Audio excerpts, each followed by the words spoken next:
सभी साथियों का नमस्कार। आज एक महत्वपूर्ण टॉपिक जो कि हमारी परीक्षा के दृष्टिकोण एवं विभागीय जानकारी के संबंध में बड़ा ही महत्वपूर्ण है, जो कि है पीएम श्री। पीएम श्री विद्यालय हमारे क्या होते हैं? पीएम श्री, जैसा कि आप जानते हैं, इसका फुल फॉर्म आपको पता होना चाहिए।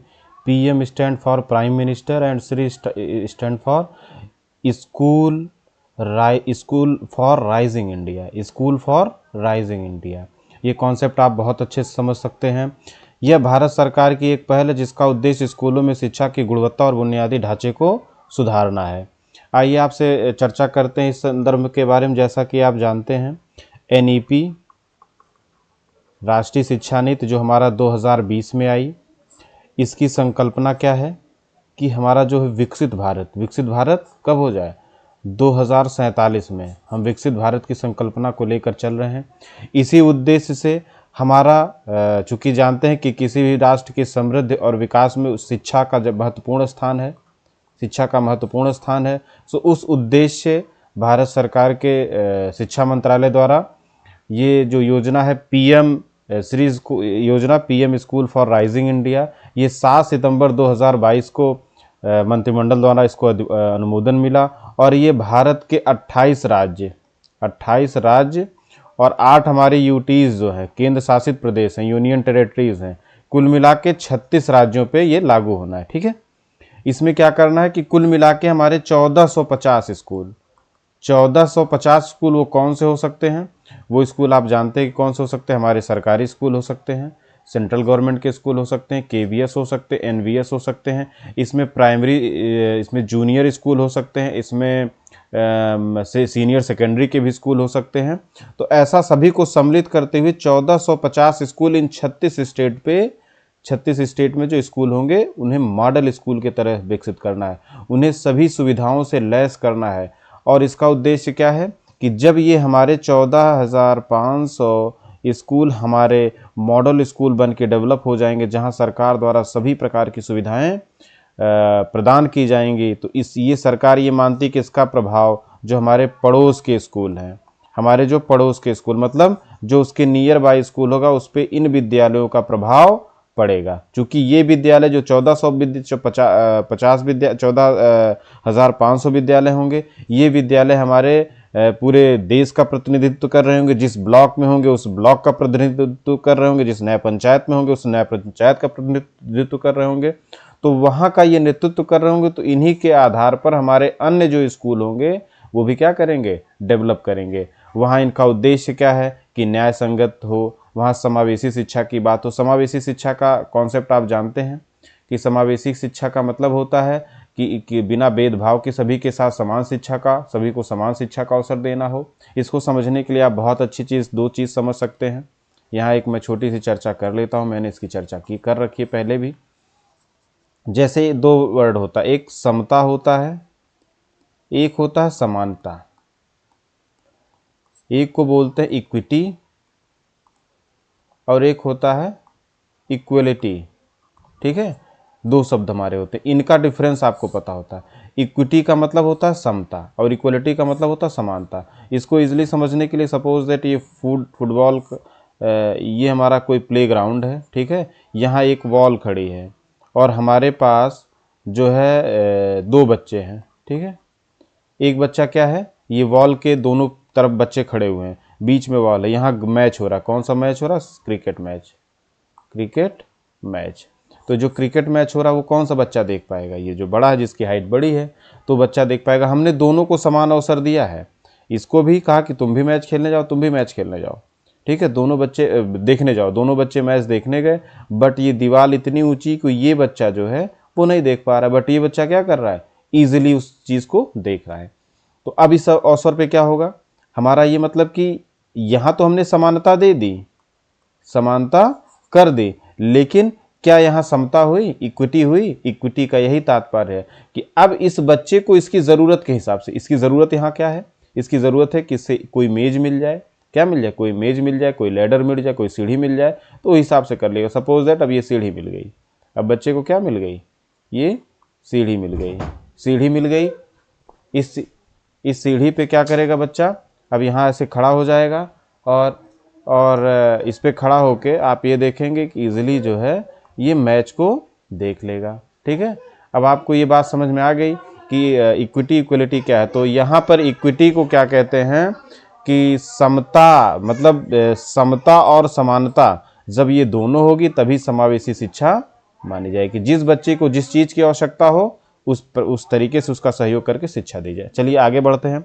जैसा कि आप जानते हैं कि अभी मैंने आपसे चर्चा की थी कि हमारे 36 राज्य जो हैं, राज्य और केंद्र शासित प्रदेश, ठीक है, हमारे केंद्र शासित प्रदेश जो हैं इन्हें क्या मिलना है, इन सभी में हमारा क्या लागू है, पीएम श्री योजना, पीएम श्री योजना।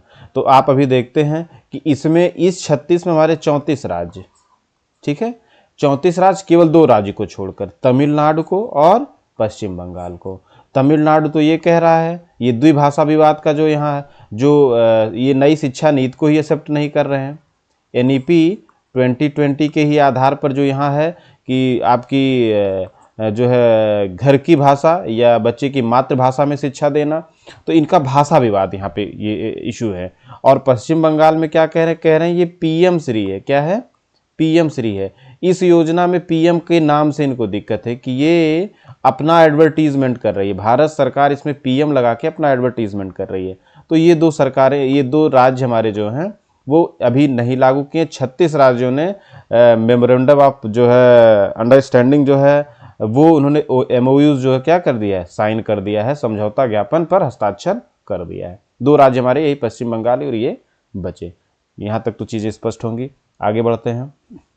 हाँ, आपने देखा कि ये 7 सितंबर 2022 को ये लागू हुआ। तो इसका मतलब 2022-23 से सरकार ने इसका 5 साल का क्या रखा है, 5 साल का आपने क्या रखा है, टारगेट रखना। इसका मतलब 2026-27 का जो सेशन होगा वहाँ तक ये सभी 1450 स्कूल को कवर कर लेंगे और उसकी जो मूलभूत सुविधाएं हैं, जो चीज़ें वहाँ उपलब्ध करानी है, इन 5 सालों में करा लेंगे। तो अभी ये कितना 34 राज्यों में, ये जो 34 हमारे राज्य और यूनियन टेरिटरीज हैं, केंद्र शासित प्रदेश हैं, इसमें 13,700 विद्यालयों पे उन्होंने काम स्टार्ट कर दिया, काम शुरू, इनका चयन हो गया है, इस पर जो भी कार्य करना वो शुरू हो चुका है। आगे बढ़ते हैं कि आपने देखा कि पीएम स्कूल में चुनौती माध्यम से किया जाता है, जो चयन है वो बहुत पारदर्शी माध्यम से किया जाता है। और उस माध्यम में क्या होता है कि बहुत सारी चीज़ें देखी जाती हैं कि वहाँ की भौतिक अवस्थापना सुविधा क्या है, वहाँ ग्राउंड है कि नहीं, उस लेवल की जो व्यवस्थाएं सरकार प्रस्तावित, अभी आगे उसकी चर्चा करेंगे, वो उस विद्यालय में किया जा सकता है कि उतनी लैंड है कि नहीं, या एक्विजिशन हो सकता है लैंड का और कि नहीं, तो इस पे आधारित है। इसमें मैंने आपसे कहा कि कुल लागत ये 5 वर्षों के लिए जो है वो 27,360 करोड़ है, जिसमें केंद्र सरकार जो है, केंद्र सरकार का अंशदान कितना, 18,128 करोड़ रुपए। आप थोड़ा सा इसमें आप देख लीजिए फंड का जो डिस्ट्रीब्यूशन है, फंडिंग जो उसका विभाजन है, जो फंड का अनुपात है, किसका, फंड का अनुपात जो है वो देख लीजिए। ये क्या है, यहाँ जनरल कहा जाता है 60% ये केंद्र सरकार का है और 40% जो हमारा ये राज्य सरकार है। यदि अगर उत्तर प्रदेश सरकार में जो पीएम श्री स्कूल है, उनके डेवलपमेंट, उनके संचालन, उनके ऑपरेशन में 60% हमारा सेंट्रल गवर्नमेंट देगी, ठीक है, और 40% हमारा स्टेट गवर्नमेंट देगी, ठीक है, स्टेट गवर्नमेंट देगी। ये तो हमारा हो गया नॉर्मल जो हमारे सामान्य राज्य हैं।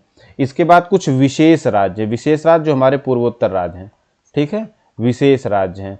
विशेष राज्य का मतलब जो पूर्वोत्तर, जो पहाड़ी राज्य कह दीजिए, जो पहाड़ी राज्य हैं उनको क्या करना है, चूंकि आप जानते हैं कि उनकी अर्थव्यवस्था, पहाड़ी राज्यों की अर्थव्यवस्था क्या है, टूरिज्म पे ही डिपेंड होती, बहुत बड़ी अर्थव्यवस्था नहीं होती है और बहुत ज़्यादा वहाँ ऑप्शंस नहीं होते हैं। तो इसलिए वहाँ पर क्या कर दिया, वहाँ जो सेंट्रल गवर्नमेंट है, सीजी जो है सेंट्रल गवर्नमेंट है, वहाँ उन्होंने कहा कि 90% रहेगा और 10% हमारा कहाँ का रहेगा, 10% हमारा रहेगा वहाँ के स्टेट गवर्नमेंट का, एसजी स्टेट गवर्नमेंट का, ठीक है।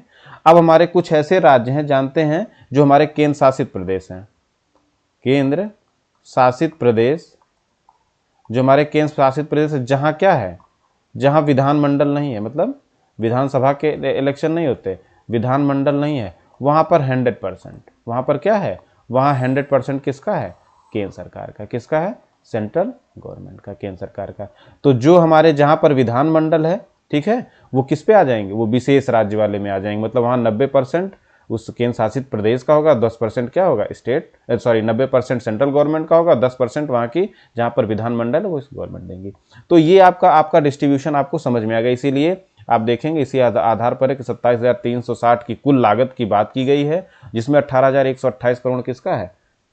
केंद्र सरकार का है। देखिए इन चीज़ों का पीएम श्री जो हमारी है, इसमें प्रारंभिक क्या क्या विद्यालयों में क्या क्या चीज़ें हैं देख लीजिए। फर्नीचर है, जादुई पिटारा प्री स्कूल की शिक्षा की सहायता के लिए बहुत सारी चीज़ें हैं। आउटडोर गेम के लिए जो हमारे रिक्वायर्ड एसेसरीज़ हैं, जो आइटम्स, वो क्या हैं। और प्रयोगशाला है विज्ञान की, जैसे उच्च सीनियर सेकेंडरी के हैं या जूनियर विद्यालयों में भी जो हमारा पूर्व माध्यमिक है उनमें भी एकीकृत विज्ञान की प्रयोगशाला, भौतिक और विज्ञान की प्रयोगशाला, वहाँ पर लाइब्रेरी की व्यवस्था, कंप्यूटर कक्ष की व्यवस्था, आईसीटी लैब की व्यवस्था, बहुत सारी चीज़ों की वहाँ पर उपलब्धता की चर्चा की गई है। आगे बढ़ते हैं। देखिए इसमें क्या है कि नंबर ऑफ डिस्ट्रिक्ट कितने शामिल हैं? 670 ऑल ओवर इंडिया की बात हो रही है। टोटल ब्लॉक कितने हैं? 8306 हैं। और अभी तक का रेशियो है, ये सब अभी डेटा अभी तक का बात किया जा रहा है कि जो 1370 का क्या हुआ, 13,700 का चयन कर दिया। कुल चयन कितना करना है? 14,500 विद्यालयों का चयन हमें करना है। तो पीएम श्री यही है। ये सब किसका है? एनईपी 2020 की जो है इसका बेस जो है वो एनईपी 2020 है, जिसके बिहार पे परिवर्तन करने के लिए सारी चीज़ें की गई हैं। आप देखिए इस तरीके से लगातार कॉन्फ्रेंसेज, ये नवोदय विद्यालय में किस तरीके से चीज़ें की गई हैं, वो सारा यहाँ पर है कि आप देखेंगे कि जो पहले एक्स्ट्रा करिकुलम एक्टिविटी होती थी उसको को करिकुलम एक्टिविटी में सम्मिलित कर लिया गया है। अब बच्चों को पढ़ाई के साथ साथ देखिए किस चीज़ का काम कर रहा है, ये मिट्टी के बर्तन बनाने का काम कर रहा है। मतलब इस स्किल पर, कौशल पर विशेष ध्यान दिया है। आप कह सकते हैं किस पर? कौशल पर विशेष ध्यान दिया गया है नई शिक्षा नीति में, कि बच्चों में कौशल का, स्किल डेवलपमेंट का वर्क हो। ठीक है, जो बच्चा जिस क्षेत्र में जाना चाहे उस पर उसको हम उस चीज़ को प्रोवाइड करें। देखिए एनईपी के तहत ही हमारा 7 सितंबर 2022 को पीएम श्री आया। 5 जुलाई 2021 को आप जानते हैं निपुण भारत आया। तो निपुण भारत पे भी बहुत अच्छा मैं एक वीडियो बनाऊंगा। बस इसी नोट के साथ मैं इस वीडियो को समाप्त करता हूं। पीएम श्री से संबंधित आपको सारी सूचनाएं मैंने इस वीडियो में दी। बहुत बहुत धन्यवाद। आशा करता हूं कि आप वीडियो देखते रहिए और मस्त रहिए, सहयोग करिए, शेयर करिए, सब्सक्राइब करिए, लाइक करिए। बहुत बहुत धन्यवाद।